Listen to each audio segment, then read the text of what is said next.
In the previous episode, we got this 670cc Predator-powered Renault to move under its own power for the first time in 37 years. I reckon that was a major accomplishment, considering we pretty much re-engineered how this little two-cylinder engine transmits its power to the Renault driveline. Unfortunately, we did encounter a few problems, and today our goal is to get this vintage Renault ready for inspection by the state police so we can acquire license plates to make this car street legal. Speaking about license plates, I did receive a few comments that the French tag on the back of this car is only a few years old, and certainly not 37 years old. You see, this car is located in Kansas and not France. As far as I know, this car has been in Kansas since it was imported from France 54 years ago. The French tag on the back of the car is something we picked up on eBay to give this car sort of an exotic look, and up until a few months ago, this plate was in Poland of all places. Anyway, for less than $20, this French tag was sent from Poland to Kansas, and then I screwed it onto the back of the Renault. So that's the story of the French tag.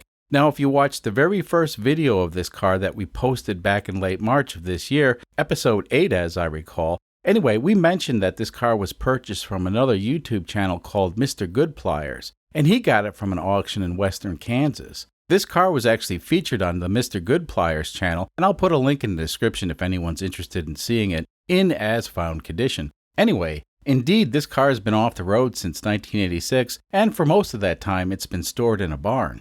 So now that the car runs and drives, what's next? Well, how about we sort out the electrical system on the car? Now, the good news is, the electrical system is in near perfect condition, which is surprising all things considered. Yep, pretty much everything works with only a few exceptions. The taillights on this car are probably okay as far as functionality goes, but they're in terrible condition, and replacement tail lamps are impossible to find. So we're going to replace them with these El Cheapo tail lamps that I picked up on the Jungle site. Now, these tail lamps sort of look okay, and of course I'd prefer to use the originals, but they're busted and we need to make this car street legal. The good news is, these taillights pretty much bolt into place without modifying the car, but for a perfect fit, we'll make a filler panel that will bolt to the car, and then these lights can bolt up to the filler panel. So off camera I made a template that we'll use to help us fabricate an aluminum panel so we can get these tail lamps to fit perfectly. Now, down here is where the reverse lamps are supposed to be, but since the new tail lamps have reverse lamps built in, we won't be needing these original units, so we'll go ahead and 3D print a part to fill these holes, and of course we'll use ASA plastic due to these being exposed to sunlight. Let's take this template and trace it onto our aluminum panel so we can make the part we need. This is pretty much straightforward and just requires a Sharpie and a steady hand. Now we can cut the part using a saber saw. The aluminum we're using is 6061, and it's an awesome alloy that cuts very nice and doesn't clog up the cutting blade on the saber saw. I reckon we'll need to drill some holes, and like I was saying, this 6061 cuts nice and it also drills nice. So next is the quick visit to the DA to scuff up the finish so we can apply some paint. And a bit of primer because primer's good. Well, we let the primer dry for a day or so, and now we can shoot some cheap paint on it that doesn't really match, but it'll be fine. Like I mentioned, for these holes we'll 3D print some parts because I would rather have a robot do this because I'm a bit lazy. It's so satisfying to watch someone else work, and in this case the robot printer's doing all the work while I drink some coffee. Not too shabby. Of course it'll need to be painted, and that's not a problem. So here we go, the left tail lamp's already in, and let's take a look at the filler panel for the right tail lamp. This screw is just temporary, and it's used for alignment. These two screws use holes that were already in the Renault to hold this filler panel in place. So far so good. Fast forward a bit and we have both tail lamps firmly bolted in place, and I built a custom harness to connect the lights to the Renault's wiring system. Oh, and we also have the 3D printed reverse lamp block-off panels in place. Yeah, the paint doesn't match, and I'll have to figure something out, but not today. Let's see how the lights work. Okay, those are the running lights. And now for the brake lights. So far so good. Now let's see the right turn signal. In order to get this turn signal to work, I had to replace the turn signal relay with a modern electronic unit that would work with the low current LED lights. And now for the left turn signal. Here's something we'll probably be using a lot of, and that's the 4-ways.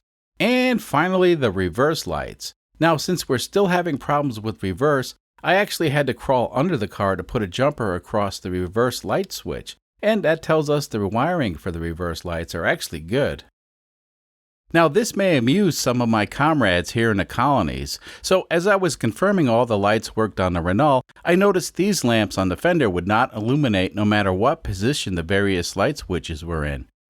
These definitely look weird, and I thought they might be something that someone added onto the car, but nope, after checking some photos on the internets, sure enough, these lights were installed on the car at the factory. So, after some investigation, and admittedly, I'm not totally sure I understand the concept of these lights, but apparently when parking on a narrow European street at night, well, I reckon the side of the car that faces the road needs to be illuminated with these clearance lights. So how they work is, under the steering column there's a switch, and if you want to turn on the clearance lights on the left side of the car, well, just flip the switch to the left, and behold, the left side of the car is now illuminated. And flipping the switch all the way to the right will of course turn on the right side lamp.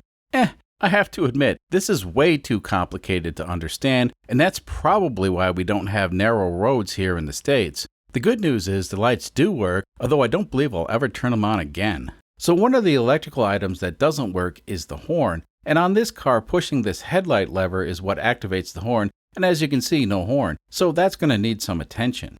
On this car, the horns are located right around here, so let's take a look. These horns are looking a bit crusty and probably have seen better days. Now, I did check and the horns do receive power when the horn button's pushed, so these horns are pretty much FUBAR. The good news is we have a hella replacement horn that'll do the trick, and all we need to do is mount it in place. And there it is. This should more or less stay dry considering we don't ever plan on driving this car in the rain. Let's see if it works. Yep, and that's all the state of Kansas requires. So in the previous episode, we couldn't get reverse gear to engage on the transmission. Let's take a look under the car and see what we can see. Well, this is the linkage immediately below the shifter, and it appears to be in excellent condition. It looks like it has very little wear and moves freely. Chances are this is not the problem. Let's take a look at the transmission and see what's going on over there. Alright, this thingy here connects to the gear shifter rod that we were just looking at. And right here we have a pair of vice grips, and these are just to help move the shifter when underneath the car. Now, this stuff over here is the flexible coupler that connects the gear shift shaft to the transmission. So if I put a little pressure on the vice grips, we can see the flexible coupler is, well, extremely flexible. Too flexible as a matter of fact. So that's telling us the flexible joint more or less has failed or is in the process of failing. So off camera I removed these flexible thingies, and one of them is more or less still good. However, the other one is definitely broken. So as you can guess, these things are no longer available, but that's not a problem. I managed to pick up something that would sort of work, although I don't think they'll hold up long term. For today, these will get us by, but I'll do some more digging and I'll get something a little bit more sturdy. Okay, so now we have the new flexible couplers installed, and I want to remind you that the broken one was up here. Now, this is interesting. The broken coupler only affected the transmission when shifting between third and fourth gear, and the way this is all set up, this spring holds the shift linkage in third and fourth gear position. So even though we had a broken coupler, I don't think that was the problem because the good coupler still allowed the transmission to move over the first and second gear position and theoretically the reverse position. So let's take a look at how this all works. Alright, so that's neutral and it has limited movement since we installed the new flexible couplers, which is nice. Now that's first gear and second gear and third gear and fourth gear. Now let's try reverse. Nope, the shifter just won't go that far. Now it's easy to say, Jimbo, you're doing it wrong. And certainly from the perspective of the audience, it may seem that way, but you're only watching a few seconds of the video. In reality, we fiddled around with this linkage for 2 days straight, and we tried every imaginable position with the engine running and with the engine off, and we never got the shifter to move far enough this way to engage reverse. Of course, we tried every possible position in case the shift diagram was wrong, and we still couldn't get the transmission to go into reverse. We also disconnected the shift linkage and tried shifting the transmission directly, and still no dice.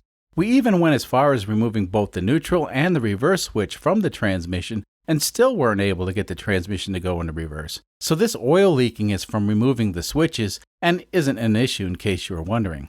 Anyway, someone from the Renault forum indicated that the problem may be under this cover, and the good news is this cover can be removed with the transmission still in the car, But I have no idea what to expect under that cover, so I bought a vintage service manual so I could do some research before attempting to go inside the transmission. So long story short, for now this car doesn't have reverse, and the problem is most likely inside the transmission. And that sucks, but we don't need reverse 99.9999% of the time, so for now we'll proceed without it and only drive forward, which is kind of the plan anyway. So let's do a recap. The car starts, it moves forward, the headlights work, the high beams work, the tail lights work, the turn signals work, the brake lights work, the horn works, the windshield wipers work. Of course, we'll need to put new blades on the wipers, but they'll work fine for now. I think this car is more or less ready to take on the road, but before we can do that, we need to have the police verify the ID number on the title matches the ID number on the car, and that's the next step. Unfortunately, we didn't have time this week to accomplish that. Now, next week, this car will have its Kansas tags, and we can proceed with the shenanigans and find out how fast this car will go as is. So far, people have been guessing that the car will go anywhere between 38.5 miles per hour to 179 miles per hour. Now, I'm not sure about the 179, but we'll try our best. Until next time.